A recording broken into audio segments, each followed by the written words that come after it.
स्वस्तिर्श्री गणेशाय नमः।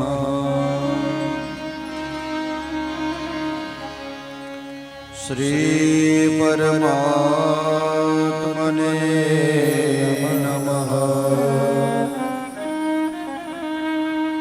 श्री सरस्वत्यै नमः। श्री गुरुभ्यो नमः। श्री शाम्ब सदाशिवाय नमः।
સૌરાષ્ટ્રદેશે વિશદે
બ્રહ્માનંદમ પરમસુખદમ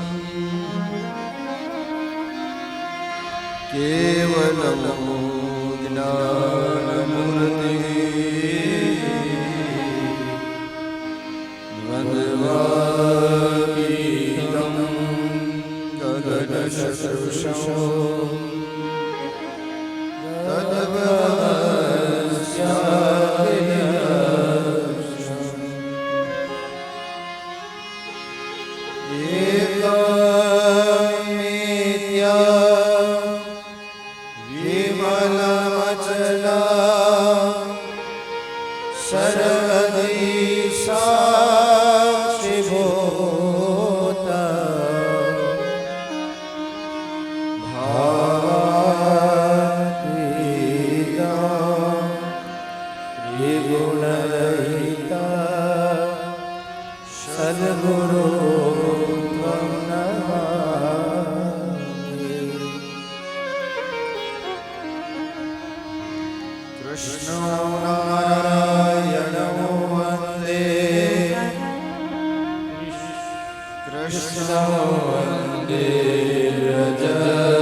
બોલો શિવપુરાણ કી જય.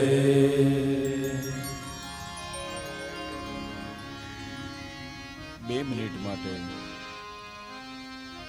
આવો ભગવત ચરિત્રનું ગાન કીર્તન કરી અને પછી કથાની અંદર પ્રવેશ કરીએ.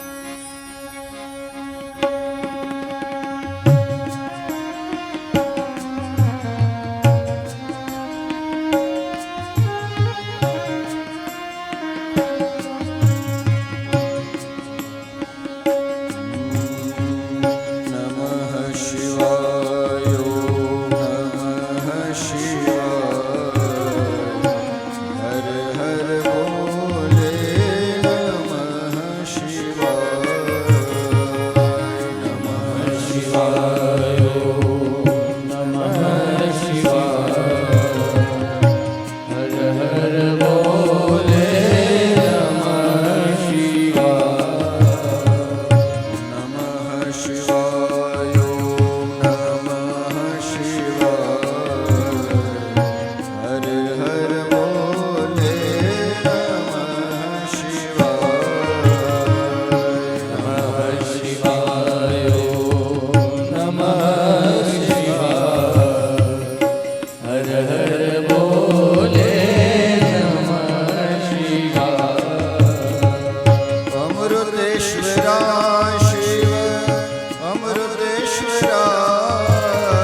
અમૃતેશ્વર મહાદેવ કી જય, કર્મનાથ મહાદેવ કી જય, સોમનાથ મહાદેવ કી જય, ગેલંબે માત કી જય, આદ્યશક્તિ અંબે માત કી જય, શ્રી સદગુરુ દેવ કી જય, બાલકૃષ્ણલાલ કી જય.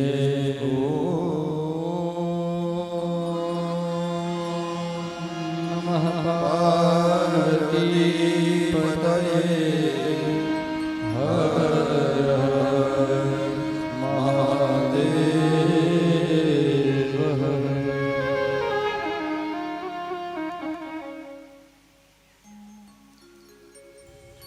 હરિ હરિ.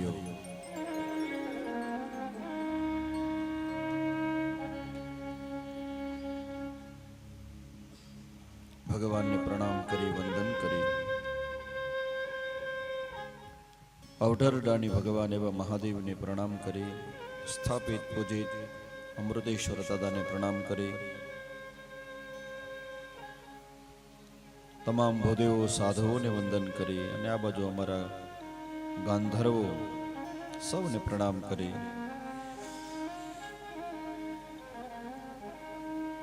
અખંડ સૌભાગ્યવતી ચંપાબેન, ભીખાભાઈ રામાણી અને શ્રીમતી અસ્મિતાબેન આશીષભાઈ રામાણી પરિવાર દ્વારા આયોજિત શિવ પુરાણનો ત્રીજા દિવસનું દ્વિતીય સત્રમાં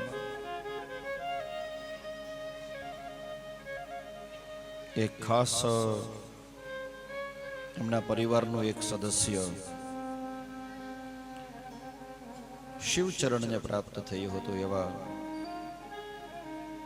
સ્વર્ગસ્થ સોનલબેન સુરેશભાઈ રામાણી એ નિમિત્તે આ ખાસ યાદ કરવાનું એટલા માટે કે આ ગ્રંથ જેની પાછળ ગવાય છે તો એનું પણ કલ્યાણ થાય. બાકી તો નિત્ય હજી અમારી હાજરી રહી છે પરિવારની બધા. પરેશભાઈ છે, અમારા ઘનશ્યામભાઈ છે, પ્રશાંતભાઈ છે, તમામ સોસાયટીના જે નિમંત્રણને બાંધીને અવશ્ય હાજરી રહી છે. અમારા ભાણાભાઈ પણ આવ્યા છે, વિશેષ આનંદ છે. બાકી સમસ્ત પરિવારને હર હર મહાદેવ, જય શ્રી કૃષ્ણ, જય ગુરુદેવ.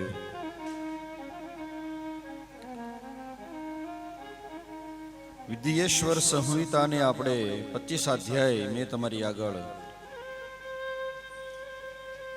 એમાં ભસ્મનો મહિમા, બિલ્વપત્રનો મહિમા, અન્ય ઘણા બધાનો વિસ્તારપૂર્વક પાર્થેશ્વરનો મહિમા શું શું છે એ તમારી આગળ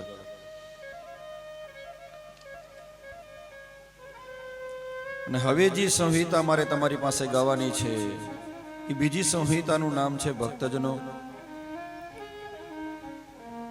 સૃષ્ટિખંડ છે. આખો રુદ્રેશ્વર સંહિતા.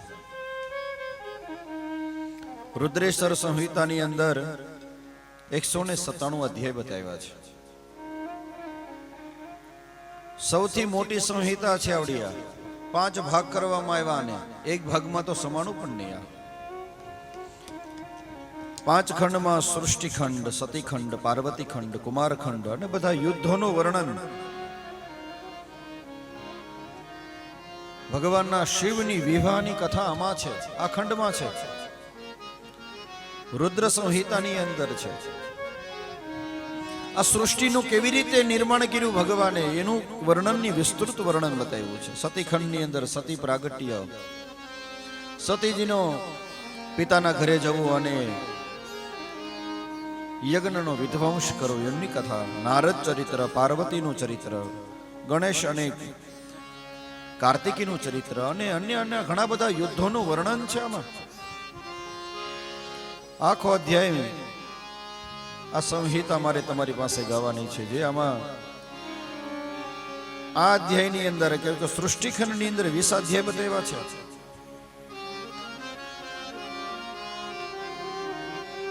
બધા જ ઋષિ મુનિઓ પ્રયાગની અંદર બેઠા છે અને એ વ્યાસ નારાયણને પ્રશ્ન કરે છે કે ભગવાન, કે બ્રહ્મા, વિષ્ણુ અને મહેશ ત્રણેય દેવતાઓમાં શિવજી કેમ શ્રેષ્ઠ બન્યા? કેવી રીતે, ક્યાં કલ્પની વાત છે આ બધી? અને એના પ્રશ્ન પૂછવાનો પ્રારંભ કર્યો છે પ્રયાગની અંદર. આવો સીધા જ આપણે આ રુદ્રની અંદર, આ ખંડની અંદર પ્રવેશ કરીએ, રુદ્ર સંહિતાની સૃષ્ટિખંડની અંદર, અને શ્લોકનું ગાન કરીએ કે આ શ્લોક શું કહેવા માંગે છે, શા માટે પ્રશ્ન કર્યા હતા, શું પ્રશ્ન છે. આપણે આ એક સંહિતા પૂરી કરી, હવે બીજા સંહિતાની અંદર પ્રવેશ કરવાનો છે.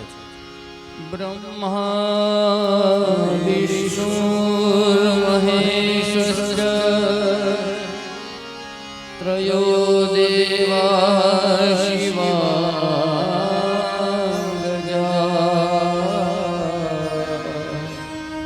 મહેશ સત્રવર્ણાંશ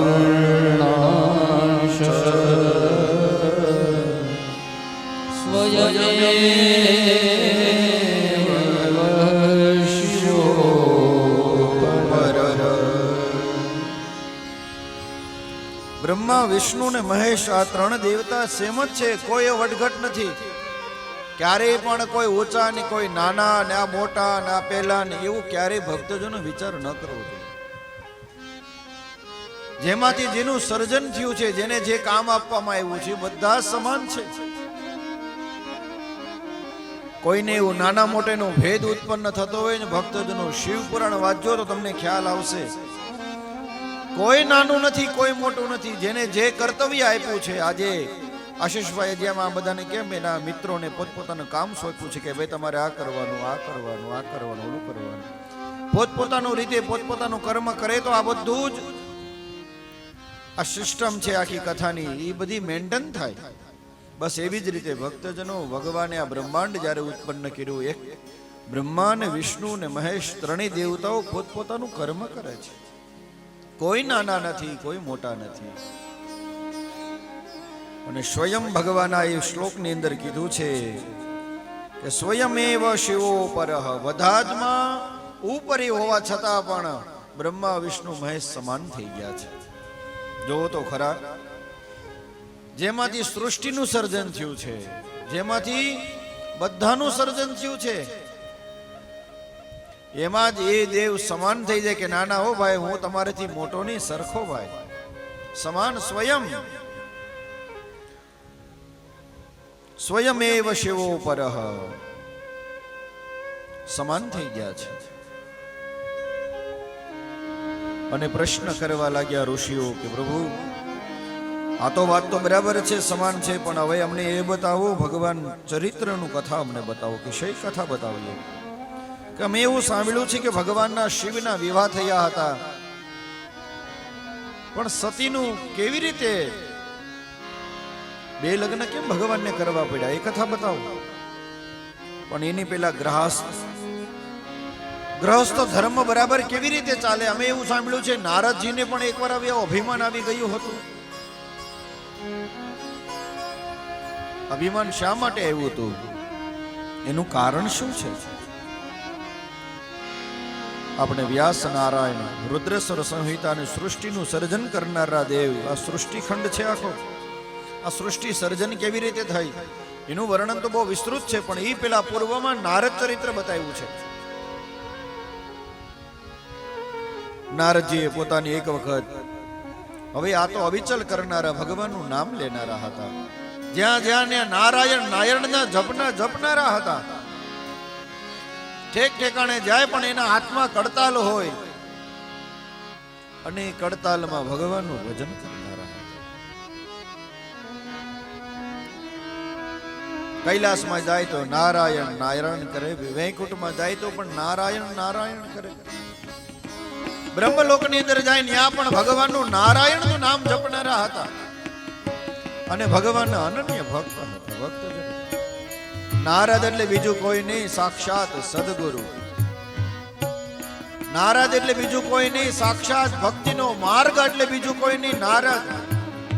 નારદ એટલે ભક્તિની એમ ધારા વહે એનું નામ નારદ, જ્યાં ભક્તિનું બીજ રોપાય એનું નામ નારદ, જ્યાં પ્રશ્નોનું સમાધાન થઈ જાય એનું નામ નારદ. અને આવા નારાયણ નારાયણ કરતા નીકળ્યા છે.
નારદ એટલે બીજું કોઈ નહીં.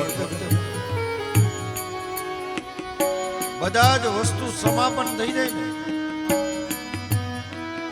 ને અંત પ્રારંભ ઇતિ નારદ. જે વિચારધારા આપણી પૂરી થઈ જાય ને ભક્તજનો, ત્યાંથી વિચારધારા નારદની શરૂઆત થાય. એ નારદ. નારદ એટલે બીજું કોઈ નહીં, સાક્ષાત ભાગવતજીની સ્મૃતિ યાદ દેવનાર વ્યાસજીને એ નારદ. જ્યાં નારદ આવે ત્યાં ભગવાનનું નામ લેવાય, એનું નામ નારદ કહેવાય. નારદ એટલે બીજું કોઈ નહીં, ભક્તોનો પ્રવાહ સમુદ્ર, એનું નામ નારદ.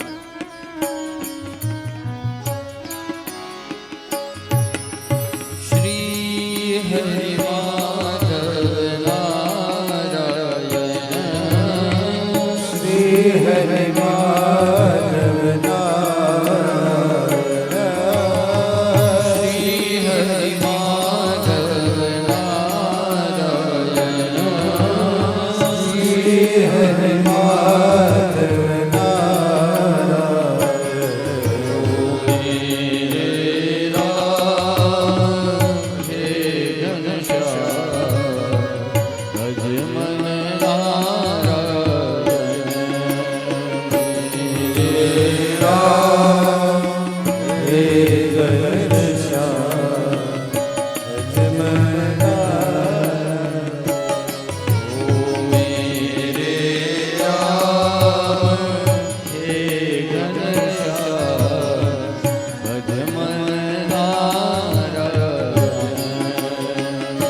કિનારા ઉપર નારાયણ નારાયણ કરતા પધાર્યા છે.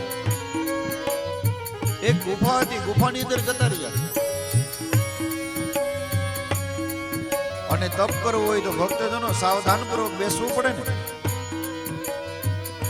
એટલે પોતાના ઈષ્ટનું સ્મરણ કરે છે. જ્યારે જ્યારે કોઈ તમને સારું કામ કરવાનું મન થાય ને માતાઓ, આપણા ઈષ્ટને ક્યારેય ભૂલવાના હોય, એને આગળ કરવાના હોય, એની પાછળ પાછળ. ઘણી વખત અમે પોતે લઈને આવતા હોઈએ આમ, તો અમને બધા કહેતા કે દાદા તમે આગળ હાલો, તમે આગળ. અરે ના ના, મને નહીં બાપા, હું તો પોથીના માધ્યમથી ભગવાનને આગળ કરવાના હોય.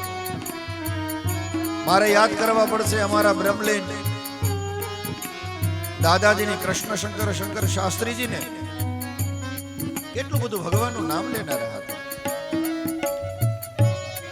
જ્યારે પણ ઠાકોરજીના આમ હાથમાં બિરાજતા હોય તો પગમાં ચંપલ ન પહેરે. અરે બીજી કોઈ ચર્ચા ન કરે. ભાગવતજી હારે હોય તો બીજું ચંપલ ન પહેરે પગમાં. અવડા મોટા વક્તા હોવા છતાં પણ લેશ માત્ર અભિમાન નહીં. અરે એટલી બધી સરળતા. અને સરળ એમને ભક્તજનો આ ભગવાનની કૃપા વગર સરળ બનાવી પણ નહીં. એટલે નારદજી ગુફામાં બેસીને એના ઈષ્ટનું સ્મરણ કરે છે. નારાયણ નારાયણ ભજન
નારદજી આવ્યા છે ને ગંગાનો કિનારો એમને જોયો.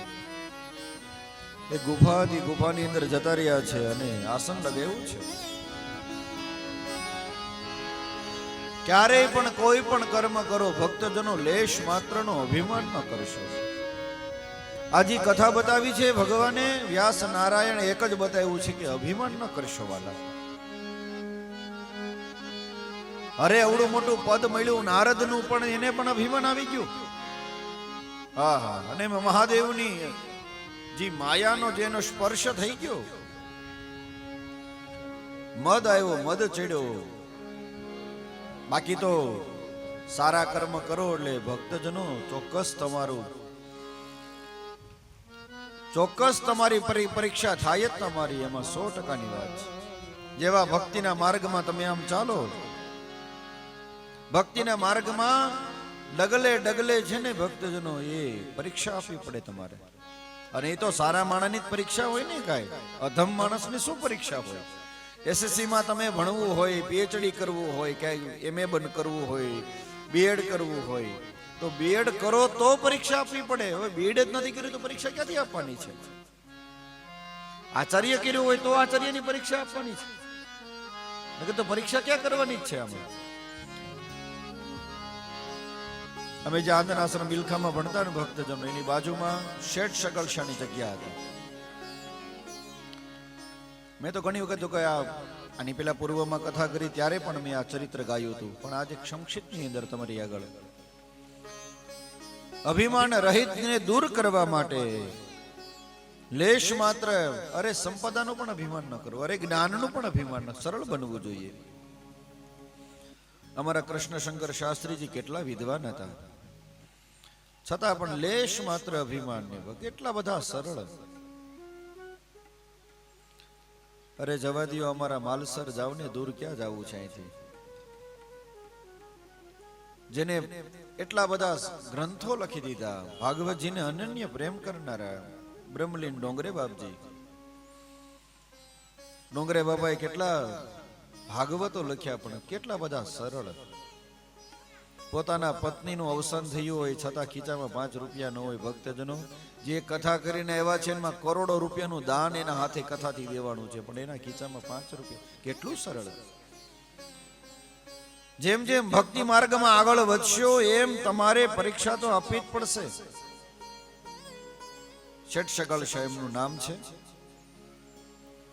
એના ધર્મપત્નીનું નામ ચંગાવતી છે. એમને એવું હતું કે ભાઈ અમારે રોજ કોકને જમાડીને જમવું, રોજ કોકને જમાડીને જમવાનો આગ્રહ રાખ્યો હતો કે કોકને જમાડીને જ મુખમાં અન્ન પધરાવું. ઘણા બધા વર્ષોનો વયો ગયો તો સમય, આમનો ચાલતો હતો, રોજ ચાલે, ઠાકોરજીની કૃપાથી બધું બરાબર ચાલે. પણ એક વખત બન્યું એવું, દીકરો પણ મોટો છે, ચેલૈયા એનું નામ છે. અમારા આનંદાશ્રમ બિલખાના જેટલા પણ વિદ્યાર્થી હશે, જે ભણેલા હશે ત્યાં, એને અમને આ હાલરડું બધાને આવડતું હશે. અમને જેમ વેદના મંત્ર આવડે એમાં હાલરડું પણ આવડે. કેમ અમારી પાઠશાળાની માથે જ હતો, બે ભૂંગળા આવે, રોજ વાગે, રોજ મંત્ર બોલવાના, સાથે સાથે હાલરડું ગાવાનું. અમારે રોજ હાલરડું ગાવાનું. રાત્રે સૂતા હોય ને તો મનમાં હાલરડું હાલતું હોય અમારે. આવું હાલરડું હતું. અને પણ લાગે પણ વાલું, અમને ગમતું પણ બહુ. પરીક્ષા કરવા માટે ઈશ્વર ઉતરો નીચે કે આની આજ પરીક્ષા કરવી છે, કે એટલા બધા સત્યના માર્ગે ચાલે છે, લાવને ક્યાંક પરીક્ષા તો કરવાની, સાચો છે કે ખોટો છે. ને ઉતરો હરી નીચે આજ. વરસાદની એટલી બધી વરસાદ બિલખાની અંદર વરસાદ પડ્યો છે. બિલખાની અંદર વરસાદ પડ્યો, એમ નહીં, અરે કોઈ બહાર ન નીકળી શકે. સુપડાની ધાર જેવો વરસાદ પડ્યો છે.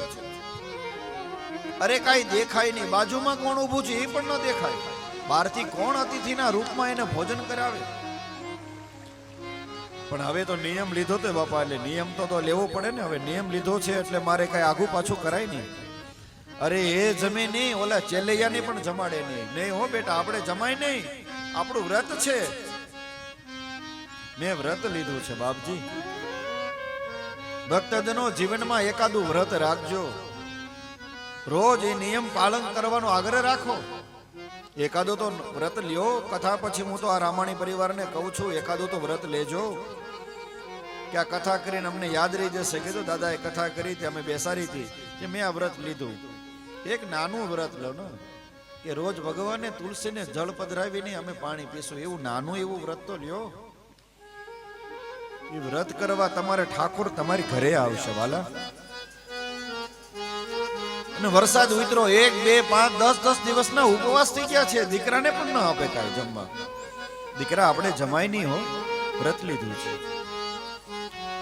શેઠ સંગળશા હવે તો વરસાદ ઠાકોરજીને પ્રાર્થના કરી, હે પરમાત્મા, મારી હામું તો નહીં, મારા બાળક હામું તો જોઈ કે. અને આંખ બંધ કરીને ત્યાં તો વરસાદ થંભ્યો છે. કોઈ કીધું કે હે ભાઈ, હા કોક બાપજી આવ્યા છે કે પાદરે બિલખાના ગામડે જાય કે નવા ગામમાં આવ્યા છે, ત્યાં આવ્યા છે કે? હા હા. દોડતા દોડતા ગયા, મારો દીકરો જે ભૂખ્યો છે જમાડીને જમું, એ જમે, મારા ભગવાન જમે, મારું બાળક જમે, બધા જમે. આવો વ્રત લીધું એટલે દોડતા દોડતા ગયા કે બાપજી હા ઘરે પધારશો કે? હા હા હાલો ને કે. પણ હું કહું જમાડીશ ને. અરે તમે કયો બાપજી, તમે કયો છો નહીં બનાવી દઈશ તમને. હારું હારું, મારો જો રોગ છો શરીરમાં ઈ કે મને સુંડલામાં લઈ જશે, મને તકલીફ છે, રોગિષ્ટ છું. અરે હા હા બાપજી, તમને માથા ઉપર લઈ જાવ કે તમે મારે ઘરે આંગણામાં આવતા હો તો. અને આ સૌરાષ્ટ્રની બાઈ ચોરામ સુનલો લીધો છે માથે, અને નવા ગામની બજારમાં બહાર નીકળે છે લઈને, સીધા બિલખા ગામની અંદર લઈ ગયા. ગામની અંદર લઈ ગયા અને ત્યાં ઘરે બેસાડ્યા છે. નીચે બેઠા છે અને બોલો બાપજી કે શું બનાવો? કે બનાવો બનાવો, તમારે જે બનાવો એ કે હું તો બધું જમી શીખ. હારું હારું બાપજી કે જમાડું કે. આ માતાએ તો દાળ ભાત શાક રોટલી જે કઈ આપણે ફૂલ ભાણું કહીએ એ બનાવી નાખ્યું.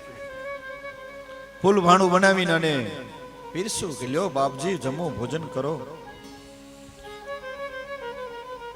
હવે આ તો એને ક્યાં ખબર હતી કે આ બાપજી નથી, આ તો ઈશ્વર છે, હરી તારી પરીક્ષા લેવા આવ્યો છે. ક્યાં ખબર હતી? થાળી ઉપાડી ઘા કરી દીધો. નથી જમવું મારે કે. કેમ? આ થોડું જમવું છે કેવું? કે તો તમે શું જમશો બાપજી? તમે કયો એ બનાવી દઉં. અરે કે હું તો માંસ જમું છું, આવું બધું મને થોડું હાલે ઈ કે. ઓહો બાપજી, ઈ તો અમે તો વૈષ્ણવ બાપજી, અમે આવું બધું ખાઈએ. અરે તે કીધું તો તું હું કવિ તારે જમાડવાનું છે. ભલે ભલે બાપજી તમે ઈ જમવું છે હાલો એ કે. અને આજ જે ડગલા કોઈ દી ભર્યા નથી, આજ શેઠ અને એ ચંગાવતી ડગલા ભરે છે ને લેવા માટે પશુનું માંસ લઈ આવ્યા છે, બનાવ્યું છે. જે કાંઈ મરી મસાલા નાખવાના હોય પધરાવીને અહીંયા આવીને લ્યો બાપજી હવે તો જમો ઈ કે. ના ના ના ઈ કે પાછી થાળી પકડીને ઘા કરી દીધું. ઈ કે આવું માંસ નહીં કે તો અરે માણસની માટી જોઈએ મારે કે આ થોડું આ લઈ કે માણસની માટી. અરે એ જ ખાઉં છું મારે, હું બીજું કઈ જમતો નથી કે બાપજી ઈ ક્યાં લેવા? અરે તાજું જોઈએ મારે, જૂનું પેલું નહીં કે તાજું જોઈએ. હું તો અઘોરી છું કે હું આ બધું ખા આવું બધું થોડું લઉં કે લે. તો કે હવે ક્યાં લેવા જાવ કે તારે તો વ્રત છે ને બહુ કહેતો હતો ને હું તને જમાડીશ ને આમ ને તેમ ને પેલું ઘણું વાતું કરતો હતો કે બસ તારું વ્રત પૂરું થઈ ગયું એટલું જ છે તારું વ્રત. અરે અરે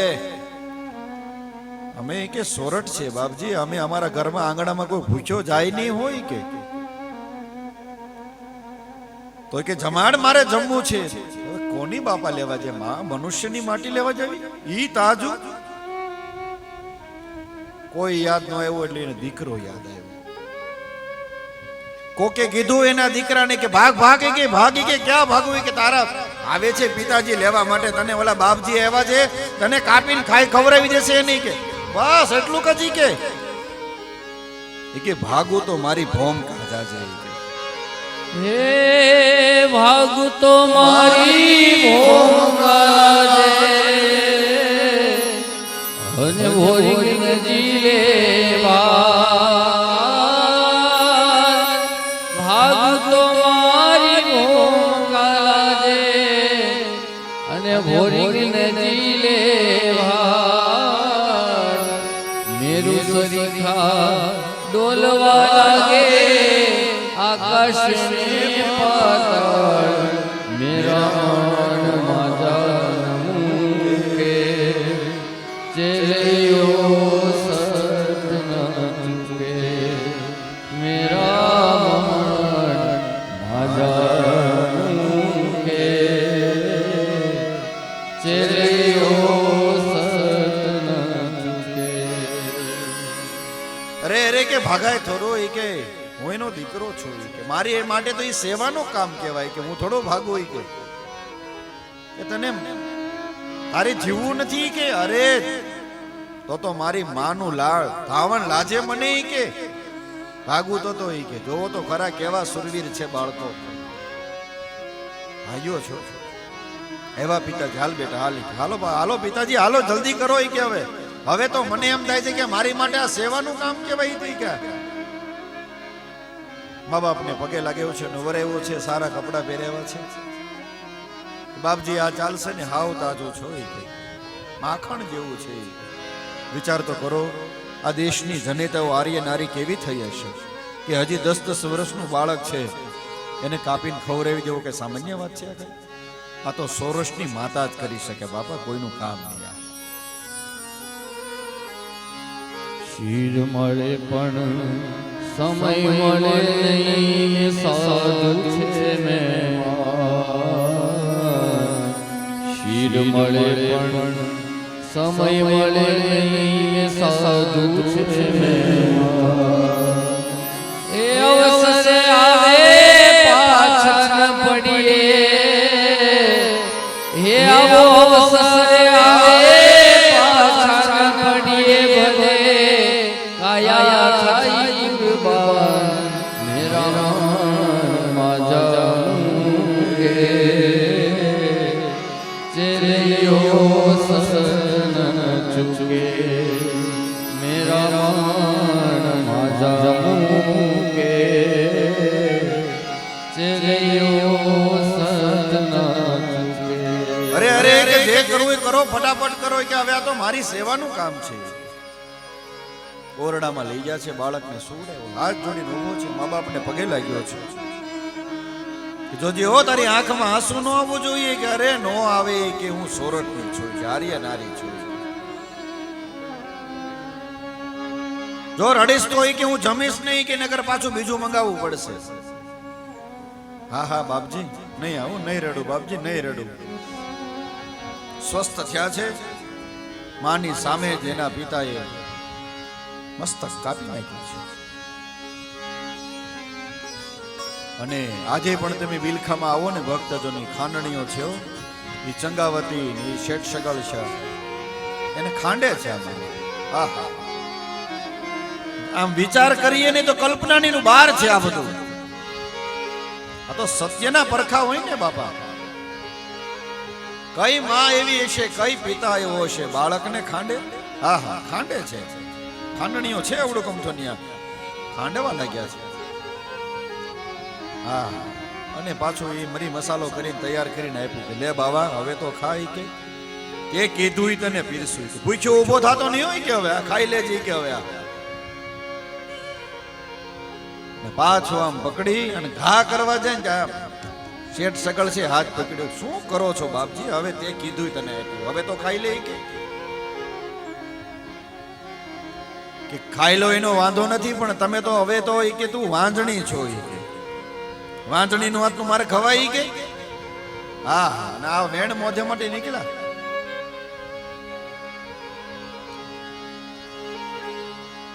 અરે બાપજી હું વાંજણી નથી કે હવે તો હાથમાં લીધું શસ્ત્ર અને જેમ પેટમાં મારવા જાય ને અને આમાં કવિ હાલડિયામાં લખ્યું છે હે બેટો એ મારો છે કડા એ મોર કુંવર છે લૈયા છેલિયા રે કુંવર ખમા તને જાગી રે ખમા એ તારે હાલ રે પડી હરતાલ કુંવર છેલિયા રે કુંવર ખમા ખમા તુને જાજી રે ખમા હે મેલામાં મેલો ગદો પણ એથી મેલો પણ એથી મેલાય દંપતી હે અમે મેલ પામો હે મારા ચાકડીનો ચરનાર કુંવર છેલિયા છેલિયા રે કુંવર ખમા ખમા તને જાજી રે ખમા હે તારે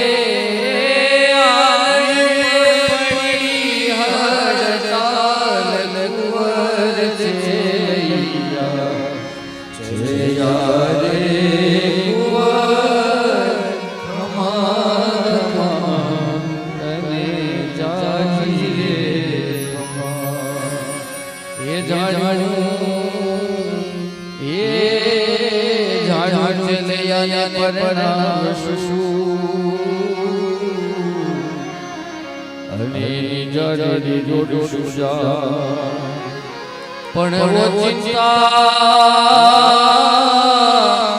એવો ચિંતા મરનાવિયા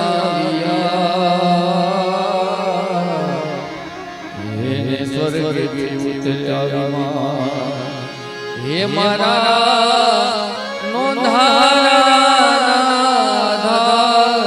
કુંવર છેલિયા રે કુંવર ખમા ખમા તને જાજી રે ખમા મેં તો માર્યો છે કળાએ મોર કુંવર છેલિયા રે કુંવર ખમા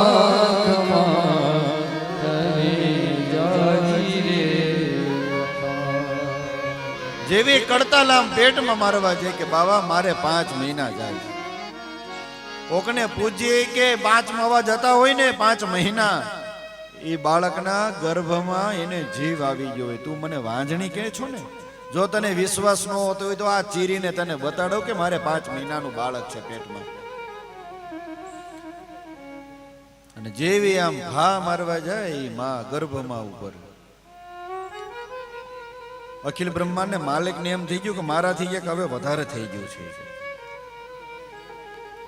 ધ્રુજવા લાગ્યો અખિલ બ્રહ્માંડનો માલિક. ભગવાનના ભક્તની પરીક્ષા લેવામાં કઈક સંયમ હોય પછી ક્યાંક. જેવો મારવા જાય કે હા હા હા એ કે શું કરે છે એ કે તું પૂર્ણ પુરુષોત્તમ નારાયણ પ્રગટ થયો છે.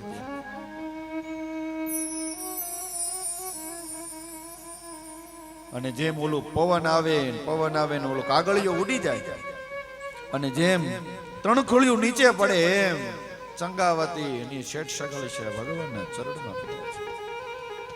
ધન ઘડી ધન ભાગ્ય અમારા પ્રભુ, તમે અમારા આંગણામાં આવ્યા કે એ તો તારી હું પરીક્ષા લેતો હતો. તારા સત કેટલા ખાચા છે કે મારું બાળક કે તારું બાળક ક્યાંય નથી, જા અંદર રમે છે, જો રમકડે જાય કે. અને આજે પણ તમે બિલખામાં આવો ને ભક્તજનો, ત્યાં તમે આંદાનાશ્રમ બિલખાની બાજુમાં શેઠ સગળશાની જગ્યા છે, ક્યારેક આવજો. અમારા સોરઠમાં ક્યારેક આટો તો મારજો. ઘરમાં ને ઘરમાં શું રહેજો, ક્યારેક આવજો ક્યારેક. અમે તો આશ્રમમાં ભણતા ત્યારે ચોક્કસ ત્યાં અમે ચા પીવા ત્યાં જતા. અમને ચા ન મળતી, અમે ભણતા ત્યારે અમને ચા ન મળતી. એટલે અમારા ગુરુજીને કહે કે અમે ત્યાં શિવજીનું મંદિર હતું, પૂજા કરવા જઈએ. એટલે બાપુ અમને એ છોકરા અહીંયા હોય કે અહીંયા બેહો ચા પીવો હોય, ચા પાતા બધા વાલો વયા જાવ ચા પી લે. એને ખબર હતી આ ચા પીવા જ આવે છે. અમારો ઓલો લોટો ચડાવો એ તો બાનું હતું, પણ એ તો નાની ઉંમર હતી, 10 વર્ષની ઉંમર હતી. નિખલ એકદમ નાનું બાળક હોય કેમ એને તો અમને આમથી આમ માટે એમ, પણ ત્યારે એ હાલડું અમારા મગજમાં આજે પણ ઘૂમે છે. એટલે ભક્તજનો સત્યના પરખા હોય. એમાં નારદને પણ આજ અભિમાન આવ્યું. શેનું અભિમાન આવ્યું કે જપ તપ કરતા હતા એટલે સાધનામાં બેઠા છે, એમ સાધના લાગી ગઈ. સાધના લાગી એટલે 3 વ્યક્તિની દ્રષ્ટિ ખરાબ માનવામાં આવી છે અમારા ધર્મશાસ્ત્રમાં. પહેલી વેલી દ્રષ્ટિ છે શ્વાન એટલે કૂતરાની. કૂતરો તમે જોજો બાજુમાં માલો ને એટલે તરત જ ઊભો થઈ જાય, ભાળે એટલે આમાં ફટફટ કરતો તમારી પાસે આવી જાય, એની દ્રષ્ટિ ખરાબ. બીજો છે મઘવાન ઇન્દ્ર. ઇન્દ્રની દ્રષ્ટિ પણ બહુ ખરાબ, કે આમ બહુ આપણે આમ જપ તપ પૂજા પાઠ કરવા મળીએ ને એમથી કે મારું ઐશ્વર્ય લઈ જાય, હું મારી ગાદી રહે, એને બહુ ડર લાગે ઇન્દ્રને. અને ત્રીજા આપણે યુવાની ફૂટી હોય ને પછી કોઈનું માને નહીં હોય. હા, એ તો એકાદો કોઈ વિરલો પુરુષ એમાંથી નીકળે. જેમ કે અમારા નથુરામ શર્મા 24 વર્ષની બ્રહ્મ જ્ઞાન થઈ ગયું, સાક્ષાત ભગવાન બ્રહ્મના દર્શન કરી, તો વિરલો કોક નીકળે. બાકી તો યુવાની તો કેવું છે, યુવાનીના આમ દોરા ફૂટે ને, ઇન્દ્રિયો બધી દોડવા લાગે આગળ આમ, પણ એ તો કોક વિરલો એમાંથી બહાર નીકળે. ઇન્દ્રને એમ થઈ ગયું આ ક્યાંક મારું ઈ કે ભારતજીને કઈ લગન બગન તો કર્યા નથી કે, પણ ક્યાંક કરી લે મારું લઈ જાય તો ઉપાધિ થઈ જાય કે. એટલે ઉતરા ઇન્દ્ર નીચે અને એમાંથી એને બોલાવ્યો છે ઓલાને કામદેવને બોલાવ્યો. અને કામદેવને બોલાવીને કીધું કે સંભવી માયાનો ઉપયોગ કરવામાં આવ્યો હતો કે આને ક્યાંક મારને બાણ મારે, એટલે કે આની કે સમાધિ તૂટી જાય. સમાધિ તૂટશે ને, આ સમાધિ નહીં તૂટે ને તો બહુ તકલીફ થઈ જશે કે અમારું સિંહાસન લઈ જશે. અને જોરથી 5 પ્રકારના પુષ્પ છે અલગ અલગ, અને એ પુષ્પ એને માર્યા છે, બાણ માર્યા છે. હવે કામદેવના પુષ્પ એટલે વખતે તો ના એક પુષ્પ એવા છે કે ખાલી નામ લઈએ ને તોય પણ હૃદયની અંદર ઇન્દ્રિયો દોડવા લાગે બધી તરફ. એવા કામદેવના ઇન્દ્રો એ માર્યા એના, પણ આ તો સમાધિસ્થ હતા એટલે કઈ ખબર ન પડી કે ક્યારે પુષ્પ લાગી ગયા, શું થયું. આંખ જ ન ખુલી, ધ્યાન લાગેલું હતું. ધ્યાન લાગેલું એટલું અભિમાન આવી ગયું. અભિમાન શેનું આવ્યું? ઓહો, મેં તો કામ ઉપર વિજય પ્રાપ્ત કરી લીધો, મેં કામ ઉપર વિજય પ્રાપ્ત કરી લીધો. અને સીધા દોડતા દોડતા ભગવાન નારદજીને એમ થઈ ગયું કે મેં તો કામ ઉપર વિજય પ્રાપ્ત કરી લીધો છે. કામ ઉપર વિજય પ્રાપ્ત કરી લીધો એટલે તરત જ ગયા છે મહાદેવ ઉપર. મહાદેવની બાજુમાં ગયા. કામદેવ ઉપર વિજય પ્રાપ્ત કરીને કહેવા લાગ્યા કે મહાદેવ જય હો તમારી. કે શું જય હો હોય કે શું છે કે કેમ એટલો બધો હર્ષમાં છે, આનંદમાં? કાંઈ શું થયું છે? અરે ભગવાન, મેં તો કામ ઉપર વિજય પ્રાપ્ત કરી લીધે. કે ઓહો, કામ ઉપર? અને આ જ્યારે એને વિચાર સાંભળ્યો કે ભલે ભલે કે આવ્યો, પણ આમાં કીધું છે એક શ્લોકની અંદર લખ્યું છે, 32મા શ્લોકની અંદર, બીજા અધ્યાયની અંદર ભગવાન શિવ એને તાત કહીને બોલાવે છે. તાત એટલે પિતા. હે મારા પિતા, હે પિતા તુલ્ય સમાન, એમ કહીને બોલાવીને ભગવાન બોલ્યા છે મહાદેવ. હે તાત નારદ પ્રાજ્ઞ ધન્યસ્ત્વં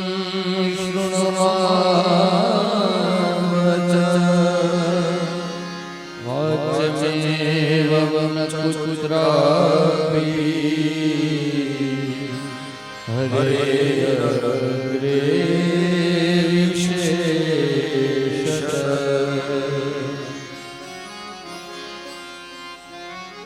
હવે એને ખબર ન હતી આ તો બધી સાંભવી માયા છે. અરે કોઈ વ્યક્તિ એવો નથી કે મહાદેવની માયામાં ન રહેતો હોય. એક વ્યક્તિ એવો ન હોય. પશુ પંખી મનુષ્ય બધા જ બધી માયામાં આપણે જીવનારા છીએ. કોઈ માયાથી રહિત નથી આપણે. આ જીભ કઈ દેખાય છે બધું માયા છે ઈશ્વરનું. જે આપણે કરી રહ્યા છીએ એ પણ માયા છે, અને આપણે નહીં રહીએ એ પણ ભગવાનની માયા છે. અહમેવા સમેવાગ્રે નાન્યમ યસ સદ સત્પરમ પસ્તામ યદે તસ્ય યો વશિષ્યેન સોસ્મ્યહમ. શ્રીમદ ભાગવત ચતુર્શ્લોકી ભાગવત કહે છે કે આ બધું દેખાય છે. અત્યારે આ બુક પેલા નહોતી, અત્યારે છે ભગવદ ગીતા. અને હવે અત્યારે છે, ભવિષ્યમાં કદાચ આ પાના જર્જરિત થઈ જશે, તૂટી જશે, તો પછી અદૃશ્ય થઈ જશે. એટલે આ માયાના રહિત, આ માયા રહિત ન કહેવાય, આ માયામાં કહેવાય. બસ એવી જ રીતે ભક્તજનો આપણે પેલા નહોતા, અત્યારે છીએ, ભવિષ્યમાં નહીં રહીએ, અમર ન કહેવાય, માયામાં છીએ આપણે. ઈશ્વરની માયા છે. જે કાંઈ દેખાય છે બધું માયાના રૂપમાં છે. માયક પેલા નહોતું, અત્યારે છે, ભવિષ્યમાં નહીં રહી. કેમ ખરાબ થઈ જશે, ફેંકી દેશું આપણે. માયામાં છે બધી જ વસ્તુ. જેનું નામ છે એનું વિનાશ છે. બધું માયા. એમ ભગવાનની માયા લાગેલી હતી, સંભવી માયા. કે ભગવાન નારદજી કે હા, હે તાત, હે મારા પિતા તુલ્ય, હે ભૂદેવ, તમને પ્રણામ કરીને કહું કે તમે છે ને આ ભલે મને કીધું પણ તમે નારાયણને ન કહેશો.